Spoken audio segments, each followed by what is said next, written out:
Friends, कैसे हैं आप सभी। एक बार फिर से मैं दिलीप कुमार चौधरी स्वागत करता हूं आपका अपने YouTube चैनल गढ़वा क्लासेस में।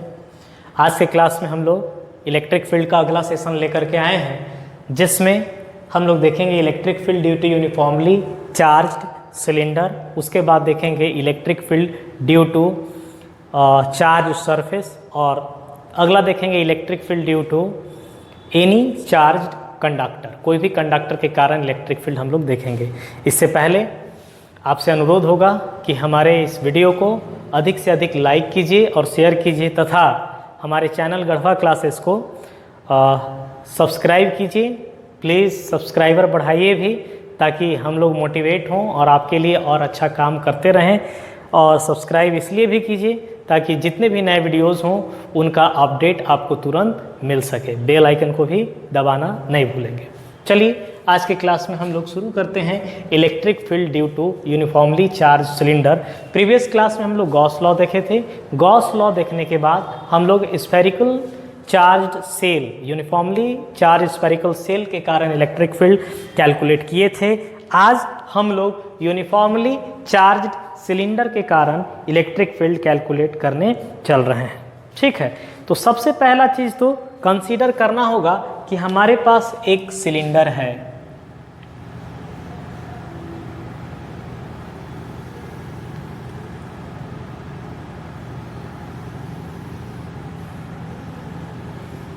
ये एक सिलेंडर है, ये इनफाइनाइटली लॉन्ग है।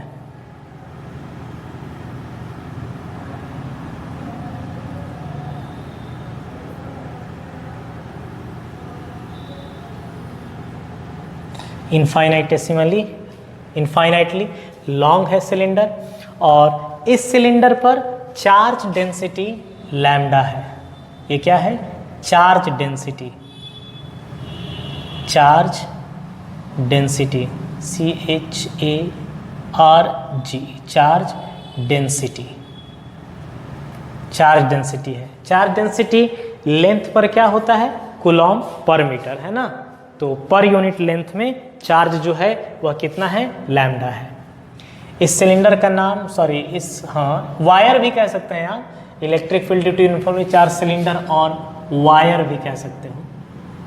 ठीक है, क्या कह सकते हैं आप? वायर भी कह सकते हैं। इसका रेडियस आप कुछ भी मान लीजिए R। ठीक, इस सिलेंडर से हम लोगों को इस पॉइंट स्मॉल r डिस्टेंस के पॉइंट P पर इलेक्ट्रिक फील्ड फाइंड आउट करना है। क्या फाइंड आउट करना है? कहाँ पे? पॉइंट P पर क्या निकालना है? इलेक्ट्रिक फील्ड का वैल्यू निकालना है, जिसका डिस्टेंस कितना है? स्मॉल r है। ठीक है, चलिए सेम चीज फिर से हम लोगों को क्या करना होगा? P से जाने वाला, थोड़ा सा नज़दीक बनाते हैं डायग्राम को, बहुत ज़्यादा बड़ा करने की आवश्यकता नहीं है। यहाँ पे पॉइंट P है और इसी जगह हम लोग को क्या निकालना है? फील्ड निकालना है। ठीक, इस पॉइंट P से होकर हमें क्या बनाना होगा? एक गॉसियन सरफेस ड्रॉ करना होगा, और गॉसियन सरफेस ड्रॉ करके उस गॉसियन सरफेस से टोटल फ्लक्स निकालना होगा। स्टेप वही है। पहला step, draw the Gaussian surface through the point at which you have to calculate electric field. Second thing, calculate total electric flux through that Gaussian surface.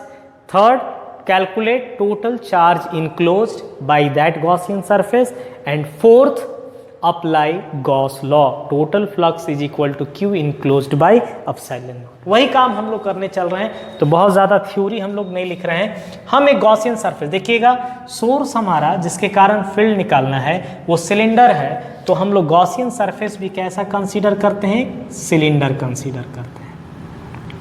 इतना ही distance इधर से,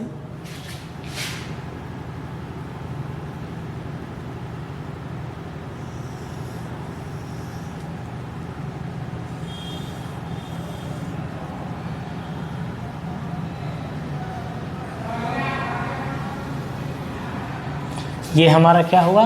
Gaussian surface, Gaussian surface. ठीक, इस Gaussian surface में close जो surface है उसमें कितने सरफेस आपको दिखाई दे रहे हैं? 3 सरफेस दिखाई दे रहा है।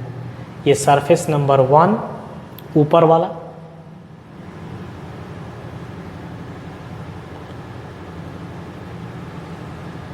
नीचे सेकेंड नाम दे देते हैं, और जो कर्व्ड सरफेस है वो क्या है, थर्ड। 3 सरफेस हमारे पास है। एक चीज़ और कंसीडर करते हैं कि जो गॉसियन सरफेस वाला हमारा जो सिलेंडर है उसका लेंथ कितना है, L है। क्या लेंथ है इसका, L लेंथ हमने लिया है। और जो गिवन यूनिफॉर्मली चार्ज सिलेंडर या फिर वायर है उसका लेंथ कितना है, इनफाइनाइट है। क्या है, इनफाइनाइट है। तो सबसे पहले तो हम लोगों को इस गॉसियन सरफेस से फ्लक्स कैलकुलेट करना होगा। फ्लक्स कैलकुलेट करने के लिए चलिए किन बातों का ध्यान रखना होगा, इस पॉइंट पर इलेक्ट्रिक फील्ड का डायरेक्शन ये होगा, और यहां पे अगर हम लोग छोटा सा एरिया लेते हैं DA, तो इस DA एरिया का भी डायरेक्शन क्या होगा, जस्ट आउट। ये अगर वायर है तो यहां से फील्ड इधर जाएगा सरफेस के परपेंडिकुलर, और यहीं पे हमारा दूसरा सिलेंडर है उसका भी एरिया क्या होगा, सेम डायरेक्शन में। इस जगह पे इलेक्ट्रिक फील्ड का डायरेक्शन देखिएगा, यहां पे इलेक्ट्रिक फील्ड का डायरेक्शन ये है, और एरिया का डायरेक्शन अगर यहां पे हम DA कंसीडर करते हैं तो एरिया का डायरेक्शन कितना किधर चला गया, ऊपर। कितना degree, 90 degree. Same situation second surface पर भी अगर यहाँ पे आप गॉसियन सरफेस कंसीडर करते हो तो इलेक्ट्रिक फील्ड आपका राइटवर्ड, और नीचे की ओर कौन आ रहा है आपका, DA वेक्टर, एरिया वेक्टर। यहाँ पे एंगल कितना है, 90 degree.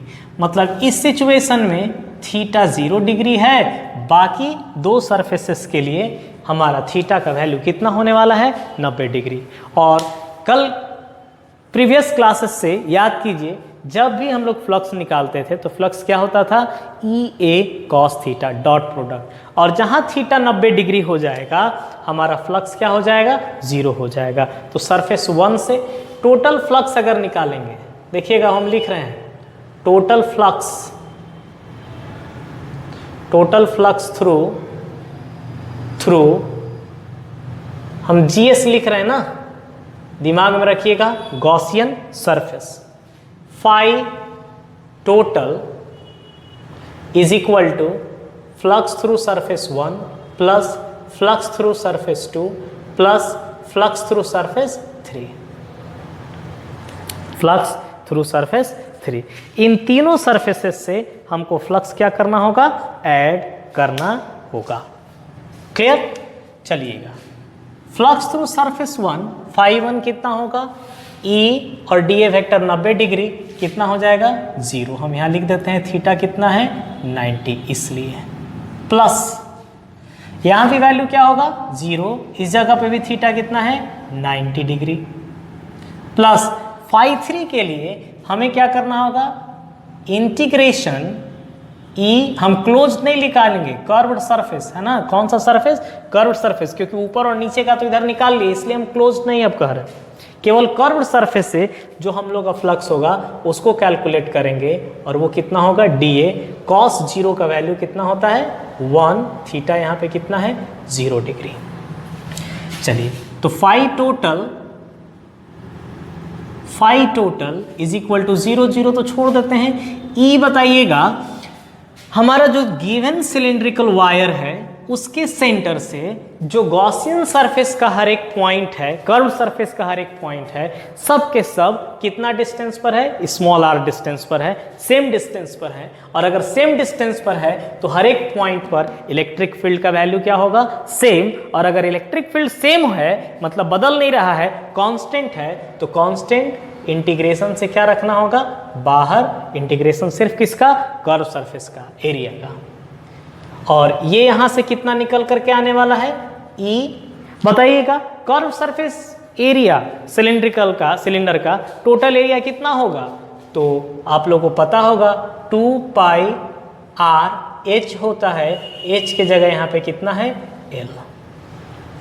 This is our phi total. ठीक है, अब second step, total charge enclosed. Total charge enclosed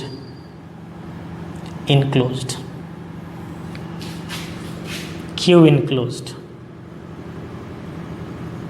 is equal to बताइएगा टोटल चार्ज कितना इनक्लोज्ड होगा, पर यूनिट लेंथ में कितना चार्ज है, लैम्डा। यूनिट लेंथ में माने 1 मीटर लेंथ में चार्ज कितना है, लैम्डा। 2 मीटर लेंथ में कितना होगा, 2 लैम्डा। 10 मीटर लेंथ में 10 लैम्डा।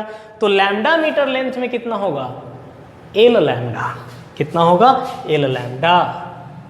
यही ना चार्ज, इतना ही पार्ट ना वायर का अंदर है गॉसियन सरफेस के, बाकी सब क्या है, बाहर है। ठीक, इनक्लोज चार्ज मिल गया, टोटल फ्लक्स मिल गया। गॉस लॉ को लगा दीजिए according to Gauss law. According to Gauss law क्या कहता है Gauss law, phi total is equal to Q enclosed by epsilon naught. That is equal to phi total कितना है, E 2 pi R L is equal to Q enclosed lambda L या L lambda by कितना, epsilon naught. L और L क्या दिख रहे हैं, cancel होते दिखाई दे रहे हैं क्या, तो क्या बचेगा हमारा, इलेक्ट्रिक फील्ड E का जो वैल्यू है वह कितना आने वाला है, लैम्डा बाई 2 पाई आर। कितना आने वाला है, lambda by 2 pi epsilon naught R. Epsilon naught छूट रहा है तो lambda by 2 pi epsilon naught R. Lambda by 2 pi epsilon naught R. ये इनफाइनाइटली लंबा जो वायर है उसके कारण इलेक्ट्रिक फील्ड का वैल्यू निकल करके आता है। ठीक है, उसके बाद एक नोट भी दिमाग में रखेंगे। नोट क्या, यदि ये पॉइंट P बहुत क्लोज हो जाए और इस सरफेस पर ही आ जाए तब इस स्मॉल r का वैल्यू क्या हो जाएगा, कैपिटल R हो जाएगा। तो इफ पॉइंट P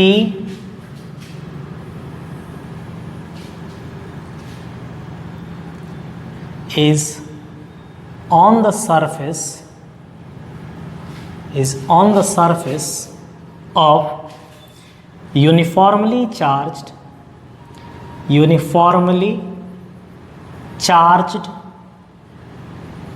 cylinder,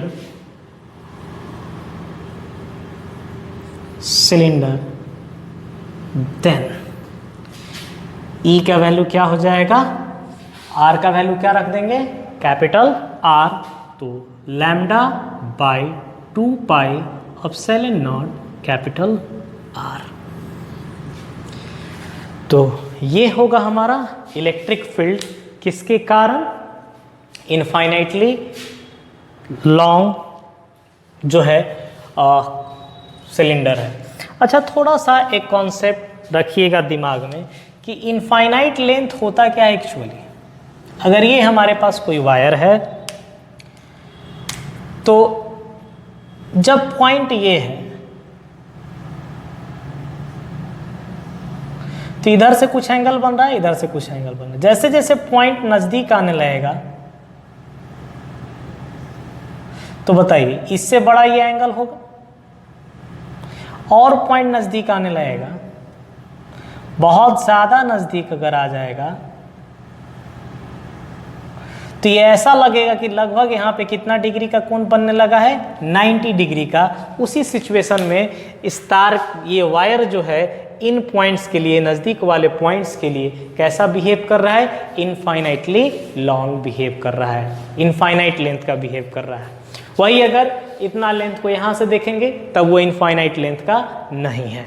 ठीक है, छोटा सा एक वायर है, यहाँ पे अगर बात करेंगे इस पॉइंट की, तब इस पॉइंट के लिए ये वायर जो है वह किस तरीके से बिहेव करेगा, इनफाइनाइट लेंथ के जैसा बिहेव करेगा।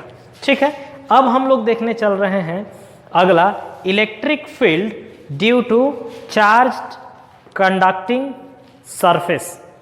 Electric field due to charged surface, है ना, यूनिफॉर्मली चार्ज सरफेस। रफ कर रहे हैं इसको।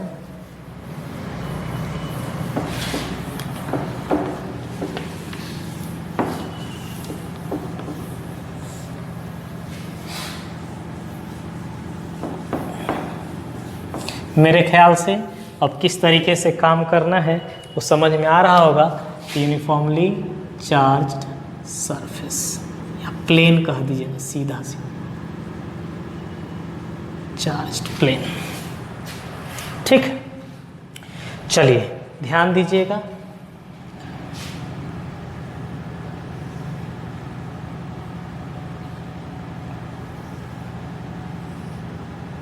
ये हमारे पास कोई प्लेन है जिस पर चार्ज यूनिफॉर्मली डिस्ट्रीब्यूटेड है।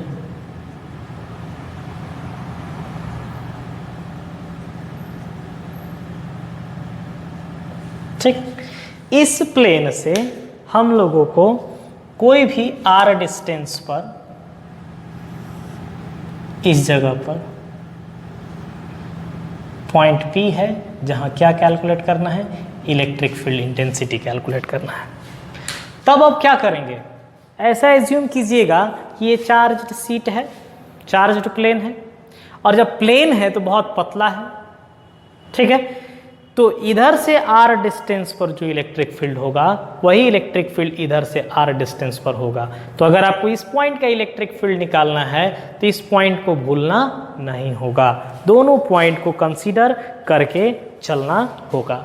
ठीक है, तब हम लोग क्या करेंगे, अच्छा इसका चार्ज डेंसिटी दिया हुआ है सिग्मा, चार्ज पर यूनिट लेंथ, ये है सरफेस चार्ज डेंसिटी है, ये चार्ज पर यूनिट लेंथ नहीं, चार्ज पर यूनिट एरिया है ना, सरफेस है ना इसके पास, सरफेस चार्ज डेंसिटी है। अब हम लोग क्या करेंगे, ये कोई एरिया हम लोग लेते हैं dA, इस एरिया में टोटल कितना चार्ज होगा, सिग्मा इंटू dA, क्योंकि यूनिट एरिया में चार्ज कितना है सिग्मा, तो dA एरिया में चार्ज कितना होगा सिग्मा dA। अब इस चार्ज एलिमेंट के कारण हम P पर इलेक्ट्रिक फील्ड निकालने के लिए एक गॉसियन सरफेस बनाते हैं। ठीक है, एक गॉसियन सरफेस हमने इस तरीके से बना लिया, ये दिखाई नहीं देगा ऊपर से, गॉसियन सरफेस हम दिखाने की कोशिश कर रहे हैं। तो उतना ही डिस्टेंस पर पीछे भी हम लोग के पास क्या होगा, ये सिलेंडर जो है पीछे तक आएगा,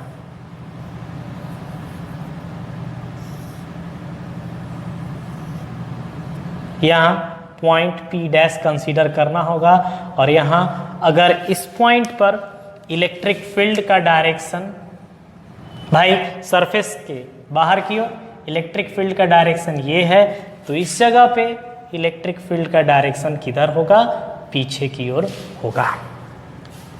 ठीक है, क्योंकि यही वाला चार्ज जो है, यही वाला charge element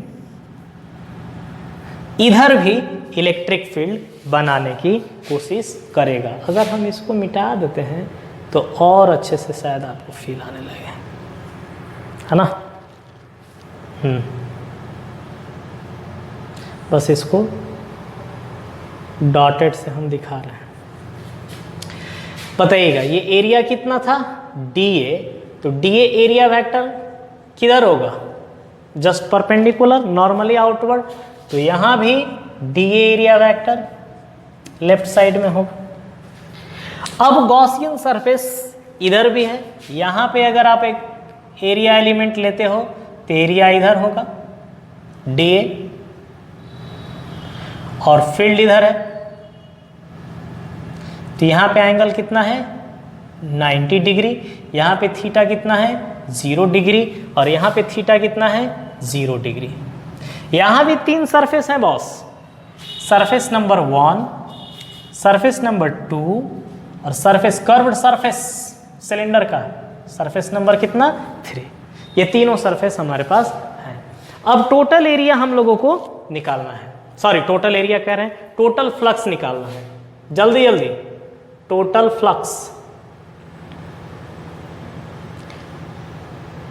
phi total is equal to phi 1 plus phi 2 plus phi 3। Clear?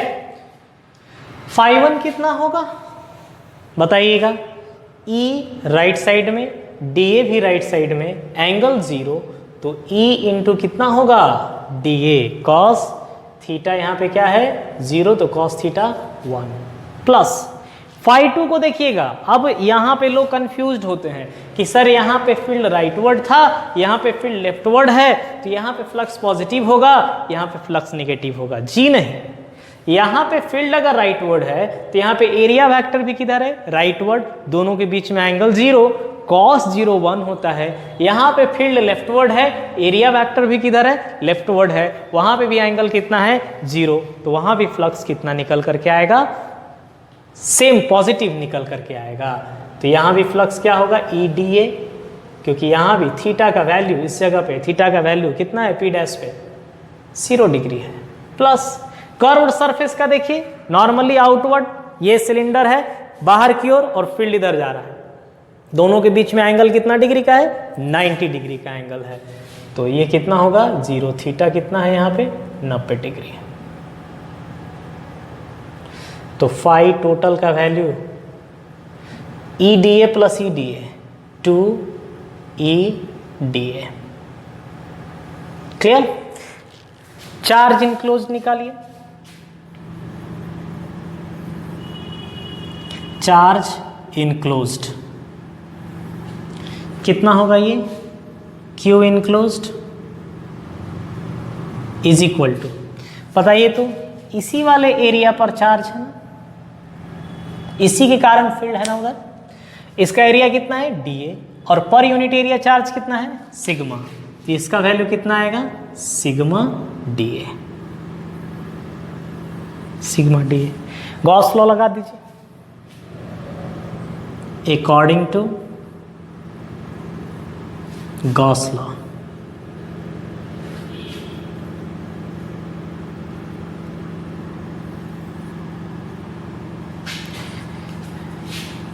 phi total equals to Q enclosed by epsilon naught। phi total का value 2E dA, 2E dA is equal to Q enclosed sigma dA by epsilon naught। dA और dA cancel, यहाँ से electric field का value कितना निकल करके आएगा sigma 2, नीचे आ जाएगा सिग्मा बाई 2 एप्सिलॉन नॉट। एक चीज देख रहे हैं, प्लेन चार्ज्ड शीट के कारण जो इलेक्ट्रिक फील्ड है वह डिस्टेंस पर डिपेंड नहीं करता है, ठीक है। सिग्मा भी कांस्टेंट है, जो दे दिया वो दे दिया, एप्सिलॉन नॉट भी कांस्टेंट, 2 भी कांस्टेंट, मतलब हर जगह फील्ड कांस्टेंट होगा, मतलब फील्ड कैसा होगा यूनिफॉर्म फील्ड होगा। तो नोट क्या है, electric field intensity, electric field intensity due to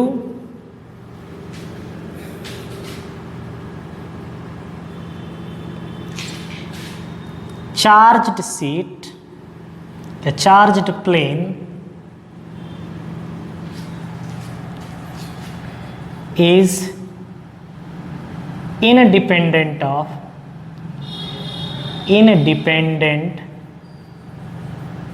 of distance from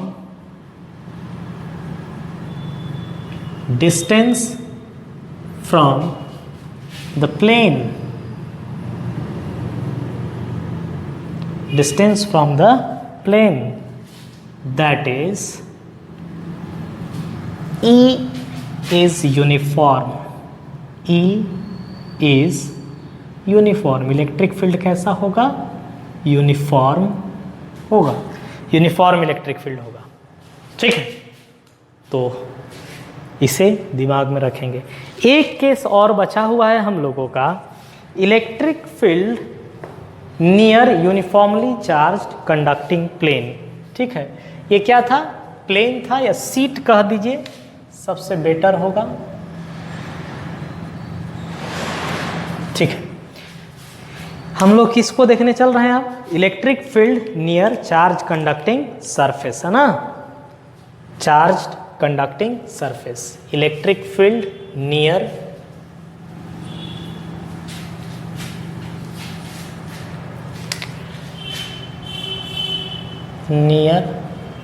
uniformly charged surface. ठीक, यूनिफॉर्मली चार्ज्ड सरफेस।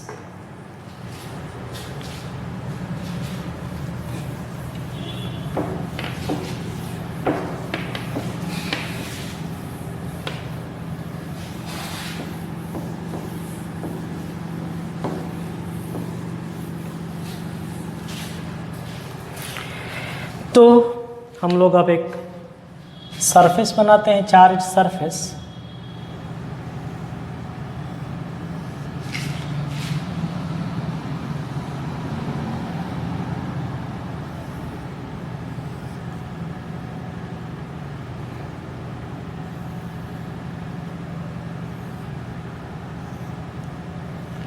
ये कोई कंडक्टर है जिसको यूनिफॉर्म फील्ड दिया हुआ है, कंडक्टर ये पोर्शन ए बी है, ये सरफेस। इस सरफेस के क्लोज हम लोग को निकालना है। बताइए चार्ज डेंसिटी कितना होगा, हर जगह सिग्मा होगा, यूनिफॉर्मली डिस्ट्रीब्यूटेड होगा, तो चार्ज डेंसिटी गिवन है। और यहाँ से स्मॉल आर डिस्टेंस पर कोई पॉइंट पी है जहाँ क्या निकालना है, इलेक्ट्रिक फील्ड निकालना है। अब देखिएगा, बहुत ज़्यादा नहीं लेके चलेंगे हम लोग अब इसको। फिर से हम लोग क्या मानना होगा, एक डी एरिया लेना होगा इस जगह। इस एलिमेंट के कारण यहाँ पे फ्लक्स देखने के, सॉरी फील्ड देखने के लिए हम लोग को गॉसियन सरफेस एक ड्रॉ करना होगा। ये गॉसियन सरफेस वही अंदर में भी आएगा।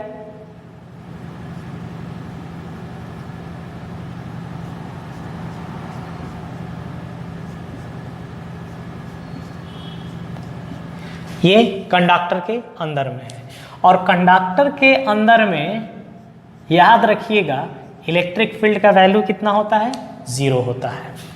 ठीक, मान लेते हैं कि यहाँ पे इलेक्ट्रिक फील्ड कितना है, E, जो कि आउटवर्ड होगा। इस डी एरिया का जो एरिया वेक्टर होगा वो भी राइटवर्ड होगा, तो थीटा कितना डिग्री, 0 डिग्री। यहाँ पे एरिया वेक्टर जो है वह किधर है, लेफ्ट साइड में है, लेकिन वहाँ पे फील्ड क्या है, 0 है। और इस कर्व्ड सरफेस की अगर बात करोगे आप, तो कर्व्ड सरफेस का एरिया वेक्टर जो है वो ऊपर, और इधर फील्ड है, तो यहाँ पे एंगल कितना डिग्री का होगा, 90 डिग्री का। ठीक, फिर से 3 सरफेस आपको दिखाई दे रहे हैं क्या, सरफेस 1, सरफेस 2 और ये कर्व्ड सरफेस 3। टोटल फ्लक्स निकालो, phi total is equal to phi 1 plus phi 2 plus phi 3, phi 1 plus phi 2 plus phi 3। और यहाँ से कितना निकल करके आएगा, ये फाई 1 का वैल्यू क्या निकल करके आएगा, E और DA सेम डायरेक्शन में है, तो EDA प्लस थीटा कितना है यहाँ पे, 0 डिग्री, तो cos 0 1 हो जाएगा। फाई 2 का वैल्यू 0 निकल करके आएगा, क्योंकि थीटा यहाँ भी 0, थीटा की बात ही नहीं करेंगे ना, जब वहाँ पे फील्ड ही क्या है, 0 है।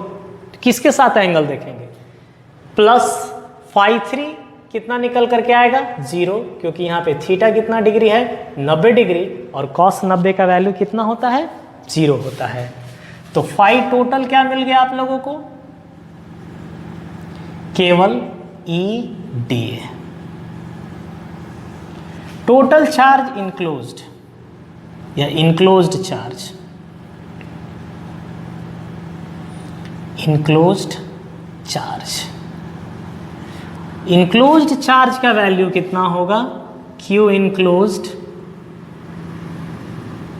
इक्वल्स टू, देखिए एरिया कितना, DA, और चार्ज पर यूनिट एरिया कितना, सिग्मा, तो ये कितना निकल करके आने वाला है, sigma DA। Gauss law apply कीजिए। According to Gauss law, according to Gauss law,